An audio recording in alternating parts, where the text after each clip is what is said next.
नमस्ते मित्रों, सभी को जय श्री राम। आज हम जानेंगे क्या प्राचीन भारत में स्त्रियों की शिक्षा का अधिकार नहीं था। जानिए उन महान महिलाओं को। पौराणिक समय में भारत के कई ऐसी स्त्रियां हुई जो अपने साहस और बुद्धि के लिए जानी जाती है। आज हम प्राचीन भारत की ऐसी कुछ स्त्रियों के बारे में बात करने जा रहे हैं। आइए जानते हैं प्राचीन भारत की कुछ ऐसी ही 5 यशस्वी और बुद्धिमान महिलाओं के बारे में जिनके गुणों के चलते उन्हें आज भी याद किया जाता है।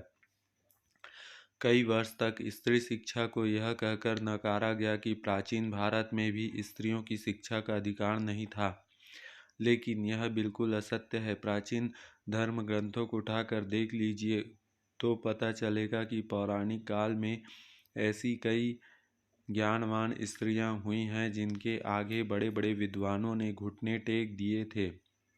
पहला है विदुषी गर्गी। बुद्धिमान स्त्रियों की बात की जाती है तो सबसे पहले विदुषी गर्गी का नाम सबसे पहले लिया जाता है। वेदों में की रचना में भी इनका महत्वपूर्ण योगदान रहा है। गर्ग वंश में वचकनु नामक महर्षि की पुत्री गर्गी का पूरा नाम वाचकन्वी गर्गी है।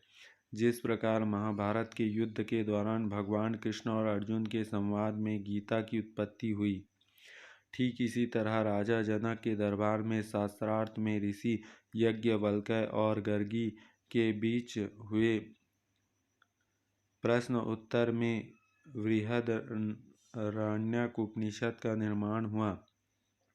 विदुषी गर्ग के सामने महान ऋषि और दार्शनिक याज्ञवल्क्य भी नतमस्तक हो गए थे। दूसरा है विदुषी मैत्रेय। विदुषी मैत्रेय भी प्राचीन भारत की सबसे ज्ञानी स्त्रियों में से एक रही है। वह मित्र ऋषि की बेटी और महर्षि याज्ञवल्क्य की दूसरी पत्नी थी। महर्षि याज्ञवल्क्य पहली पत्नी भारद्वाज ऋषि की पुत्री कात्यायनी थी। यह बहुत ही शांत स्वभाव की थी और अध्ययन, चिंतन और शास्त्रार्थ में रुचि रखती थी। एक दिन ऋषि याज्ञवल्क्य ने गृहस्थ आश्रम छोड़कर वन में जाने का फैसला किया। ऐसे में उन्होंने अपनी दोनों पत्नियों से कहा कि वह संपत्ति की आपस में बराबर हिस्से में बांट लें।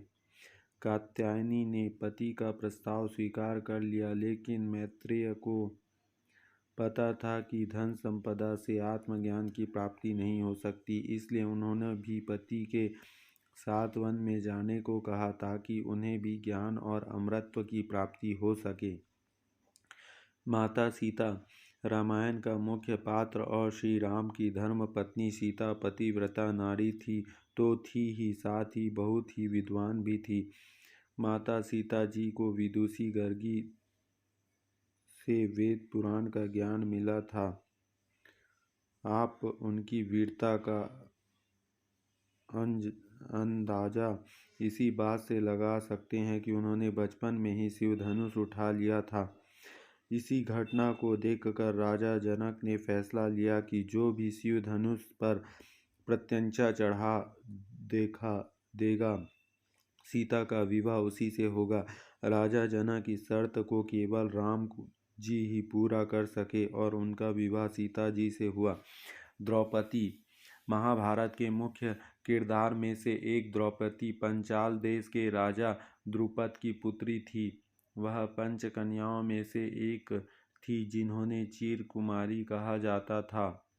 द्रौपदी सुंदर होने के साथ ही बहुत बुद्धिमान भी थी। महाभारत में भी यह देखने को मिलता है कि जब भी पांडव को कोई निर्णय लेने में संकोच हुआ तब द्रौपदी ने हमेशा उनकी सहायता की। द्रौपदी अपने सशक्त व्यक्तित्व के लिए जानी जाती है। अरुंधति सप्तऋषि में से एक ऋषि वशिष्ठ की पत्नी थी। वह एक तपस्विनी थी। अरुंधति को सप्तऋषि मंडल में वशिष्ठ के पास ही दिखाई देती है, जैसे कि वैदिक और पौराणिक साहित्य में उल्लेख किया गया है। अरुंधति भक्ति, शुद्धता जैसे कई गुण का प्रतीक है। वह भी प्राचीन भारत की महान स्त्रियों में गिनी जाती है। ठीक ऐसे ही कलयुग में भी कई हुए, मीराबाई हुई, है ना, जीजाबाई हुई, और मदालसा जो हुई, माँ निर्मला देवी हुई।